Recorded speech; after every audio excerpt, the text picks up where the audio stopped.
La condamnation des violences en Syrie a été longue à venir. En effet, pour qu'une déclaration présidentielle soit adoptée par le Conseil de sécurité, c'est l'ensemble des 15 États membres qui doivent pouvoir se mettre d'accord sur sa formulation.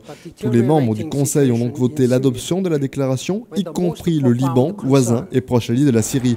Cependant, Beyrouth est dissocié du texte. L'intense assaut militaire en cours par les forces gouvernementales sur la ville rétive de Hama a déclenché l'adoption de la déclaration. Cette déclaration présidentielle est similaire par la forme à une résolution de l'ONU, mais ne l'engage pas juridiquement. Si les troubles en Syrie évoluent en guerre civile, cela aurait un impact énorme sur tout le Moyen-Orient, selon Webster Tarpley, journaliste d'investigation. L'importance internationale de la Syrie, elle est grande, elle est même, je pourrais dire, très grande.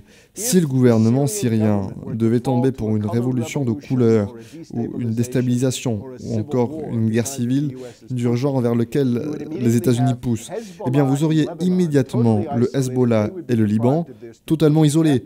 Ils seraient privés de leur profondeur stratégique et surtout de leur soutien logistique. L'Iran perdrait son allié le plus significatif dans la région, au moins parmi les plus grands gouvernements. Bien, encore une fois, la Syrie est le lien au niveau géographique et logistique entre l'Iran d'un côté et le Hezbollah de l'autre, ainsi que le Liban d'ailleurs. Et si le gouvernement syrien devait tomber sous cette révolution de couleur et cet assaut armé, eh bien je pense que cela aurait un effet de transformation immense pour la région tout entière. Je pense d'ailleurs dans un mauvais sens, cela la rendrait encore plus instable. La Syrie et la Libye aujourd'hui, en ce moment, ce sont les zones où se joue le futur des gouvernements du Moyen-Orient.